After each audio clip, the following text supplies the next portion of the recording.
சத்தம் கேட்கிறதே. என் நேசர் என்னை தேடி வருவார் என்று கானக்கோயிலின் கானம் இசைக்கின்றதே. மன்னவன் சிங்காரமாய் வருவார் என்று காட்டுப்புறாவின் சத்தம் கேட்கிறதே. என் நேசர் என்னை தேடி வருவார் என்று கானக்கோயிலின் கானம் இசைக்கின்றதே. மன்னவன் சிங்காரமாய் வருவார் என்று உம் வருகை வரை நான் காத்திருப்பேன். என் விழி இரண்டால் என்றும் விழித்திருப்பேன். உம் வருகை வரை நான் காத்திருப்பேன். என் விழி இரண்டால் என்றும் விழித்திருப்பேன். காட்டுப்புறாவின் சத்தம் கேட்கின்றதே. என் நேசர் என்னை தேடி வருவார் என்று கானக்கோயிலின் கானம் இசைக்கின்றதே.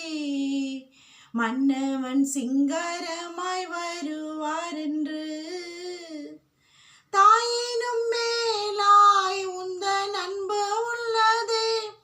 தந்தையாக நீர் என்னில் வாழ்கின்றீரே. தாயினும் மேலாய் உந்தன் அன்பு உள்ளதே. தந்தையாக நீர் என்னில் வாழ்கின்றீரே. நீரெந்தன் நேசர்தானே, நீரெந்தன் பிள்ளைதானே. நீரெந்தன் நேசர்தானே, நீரெந்தன் பிள்ளைதானே. என்றென்றும் உந்தன் அன்பை என்னவென்று நான் சொல்லுவேன். உம் வருகை வரை நான் காத்திருப்பேன். என் விழி இரண்டால் என்றும் விழித்திருப்பேன். இயேசு வருகை வரை நான் காத்திருப்பேன். என் விழி இரண்டால் என்றும் விழித்திருப்பேன். காட்டுப்புறாவின் சத்தம் கேட்கின்றதே. என் நேசர் என்னை தேடி வருவார் என்று கானக்கோயிலின் கானம் இசைக்கின்றதே. மன்னவன் சிங்காரமாய் வருவார் என்று. கர்த்தருடைய பரிசுத்த நாமத்துக்கு மகிமை உண்டாவதாக. இந்த புதிய நாளை தேவனுடைய கரத்திலிருந்து நாம் ஒவ்வொருவரும் பெற்று தேவனும் நாமும் தேவனுமாய் ஒன்றாக நெருங்கிய உறவு தொடர்பு ஐக்கியத்தில் இருந்து கொண்டு இந்த நாளை தேவனுக்கு சித்தமானபடியெல்லாம் செய்து தேவனோடு சஞ்சரித்து தேவனோடு ஆவியிலே அனலாய் இருந்து ஜெபம் பண்ணி இந்த நாளிலே நாம் தொடர்ந்து செய்ய வேண்டிய காரியங்களை செய்து கிறிஸ்து இயேசுக்குள் எப்போதும் நம்மை வெற்றி சிறக்க பண்ணுகிற கர்த்தர் நம்மோடு இருக்கிறார். அவருக்கு நன்றி செலுத்தி இந்த சத்தத்தை கேட்கிறவங்கள் ஒவ்வொருவரையும் பிதா குமாரன் பரிசுத்தாவின் நாமத்தினாலே ஆசீர்வதித்து வாழ்த்துகிறேன். இன்றைக்கு கர்த்தர் ஆதாரமாய் கொடுத்த வேத வசன பகுதி ஏசாயா 32ஆம் அதிகாரம் 20வது வசனம் சொல்லுகிறது. மாடுகளையும் கழுதைகளையும் நடத்தி கொண்டு போய்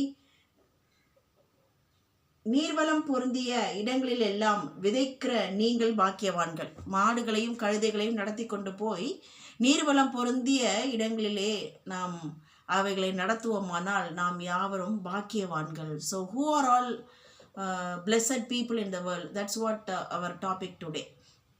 யாரு பாக்கியவான்கள் என்று பார்ப்போமானால், நம்பர் 1, இங்கு பரிசுத்த ஆவியானவர் ஊற்றப்படும் போது நம்முடைய வனாந்தரம் செழிப்புள்ள வயல்வெளி ஆகிறது. செழிப்புள்ள வயல்வெளி காடாய் எண்ணப்படுகிறது. So once the Holy Spirit anointing is pouring into us, then all our wilderness will become fertile land, and our fertile land become the bountiful crops. பயிரை விளைவிக்கக்கூடிய ஒரு காடாக வயல்வெளியாக அது மாற்றப்படுகிறது. Because of the Holy Spirit anointing. So பரிசுத்த ஆவியானவர் நம்மை பாக்கியவான்களாய் பாக்கியவதிகளாய் நம்மை மாற்றுகிறார், நம்மை நடத்துகிறார். ஸோ நம்ம என்ன பண்ணணும்? ஆவியானவருக்கு இடம் கொடுத்து ஆவியில் எப்பொழுதும் அனலாக இருந்து ஜெபிக்கணும். நம்பர் 2, ஈவன் இன் அவர் wilderness, அவர் fertile land, even we walk in the wilderness, our fertile field, we shall get and Lord's justice. நம்ம வந்து வனாந்தரத்திலையும் அல்லது நீர்வளம் பொருந்திய செழிப்பான வயல்வெளியிலே நடந்து வந்தாலும் தேவனுடைய நியாயம் நீதி நமக்கு கிடைத்து கொண்டே இருக்கும். Because his name is justful lord. அதாவது he is a lord of all righteousness. தேவ நீதியை அவர் செய்கிற தேவனாய், அவர் நீதியுள்ள நியாயாதிபதியாய் தொடர்ந்து even we walk in the fertile land or wilderness, we will get justice from our Lord. நமக்கு தொடர்ந்து நீதி நியாயமும் கிடைச்சிக்கிட்டே இருக்கும். மூணாவது, the fruit of the righteousness will be peace, quietness and confidence forever. So நீதியை செய்கிற நமக்கு வரும் பலன் என்ன என்று பார்ப்போமானால், நாம் தேவ நீதியை செய்கிறதுனால நாம் சமாதான தாபரங்களிலும் நிலையான வாசஸ்தலங்களிலும் பயப்படுத்துவார் இல்லாமல் சுகமாய் குடியிருக்கும்படியாய் கர்த்தர் செயல்படுவார். ஸோ நமக்கு நிலைவரமான நிலைத்திருக்கிற ஒரு சமாதான தாபரம், பயப்படுத்துவார் இல்லாமல் வாழ்கிற ஒரு நிலையான வாசஸ்தலத்தை கர்த்தர் நமக்கு உண்டு பண்ணி கொடுப்பார். Number 4, we shall dwell in peaceful, that's okay. And fifth one, sowing a seed beside all waters. It means நம்ம வந்து விதைகளை நீர்வளம் பொருந்திய இடத்துல விதைக்கணும். அது எதை காட்டுதுன்னா, நம்முடைய ப்ரேயர் லைஃப் வந்து நீர்வளம் அப்படின்னா செழிப்பாக இருக்கணும்னா நம்ம பரிசுத்த ஆவியானவருடைய அபிஷேகத்தில் ஜெபிப்பதோடு வேத வசனத்தையும் சொல்லி சொல்லி கிளைம் பண்ணி நாம் ஜெபிக்க நம்மை நீர்ப்பாய்ச்சலான தோட்டத்தை போல வற்றாத நீரூற்றை போல வைப்பேன் என்று ஏசாயா 58:12 சொன்னவர் நித்தமும் நம்மை நடத்தி மகா வறட்சியான காலங்கள் நம்மை திருப்தியாக்கி நம் ஆத்துமாவை அவர் நினமுள்ளதாக்கி, நம் எலும்புகளை நினமுள்ளதாக்கி